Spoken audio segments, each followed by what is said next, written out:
Ang investigasyon sa paglubog ng MV Tricia Kirsten 3 dyan po sa Basilan, umarangkada na sa Senado. RH28, Raymond Adpaas. Laki Raymond.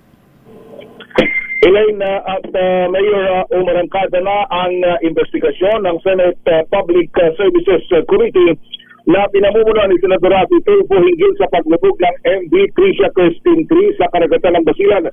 Sa pagsisimula ng pagdinig kay Dilahati Assistant Secretary Manuel Camuchan III ng Department of Transportation na nagkaroon ng overloading sa bilang ng mga pasahero.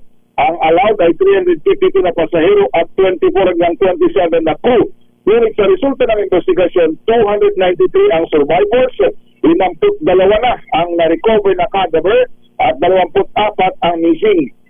May inconsistency sa laman ng passenger manifest. Dagdag pa ni Camuchan, may cargo overloading din at ang mga karga hindi dumaan sa weighing scale. Ito ang dahilan kung kaya't naputol ang lashing na nagdulot ng instability ng barko. Resulta nito ay grounded ang mga barko ng Allison Shipping Lines Incorporated.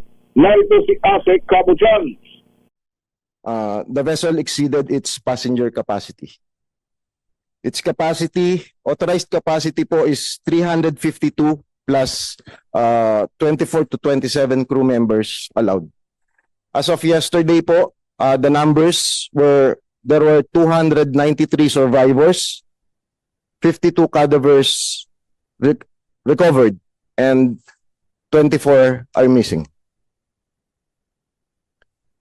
Meron hong inconsistency sa passenger manifest dahil sa survivors, sa number ho ng survivors and cadavers recovered, meron po sa kanilang wala dun sa passenger manifest. So, the finding is nag-exceed po sila sa passenger capacity. Second po, Senador Tulfo nagsasabi ito na hindi siya papayag na administrative cases lamang ang kaharapin ng mga may-ari ng Allison Shipping Lines at mga nagpabayang tawa ng Philippine Coast Guard at Marina.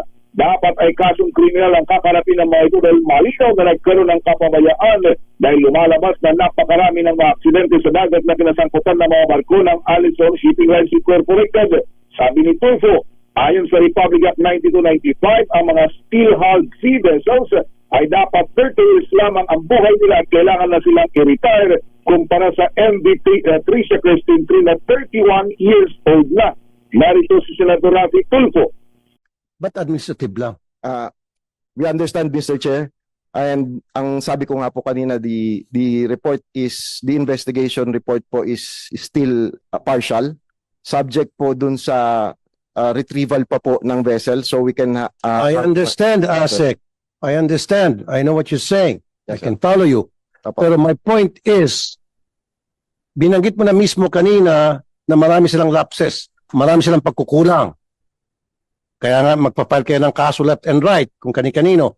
Pero bakit walang criminal case against dito sa may-ari ng barko? Bakit administrative lang? It's just a slap on the wrist? Heck no. Hindi pwede. Yes, sir. Baka meron Yes. tayong pinagtatakpan dito. Wala po, Mr. Chair. Okay. Sa report ni Commodore Oliver Canseco ng Philippine Coast Guard, minodify ang itsura ng Ro-Ro vessel at nilakihan para maka-accommodate ng mas maraming pasahero. Mula sa 152 na pasahero na nasa Japan, ay naging 352 na ang kayang i-accommodate sa Pilipinas na pinayagan ng Marina. Ang MV Tricia Kirsten 3 ay naglayat mula sa Zamboanga City Court papunta sana ng Bulo-Sulu nang ito ay lumubog sa karagatan ng lalawigan ng Basilan. Ito si RH28, Raymond Adpaas para sa DZRH, una sa Pilipinas, una sa Pilipino. Daming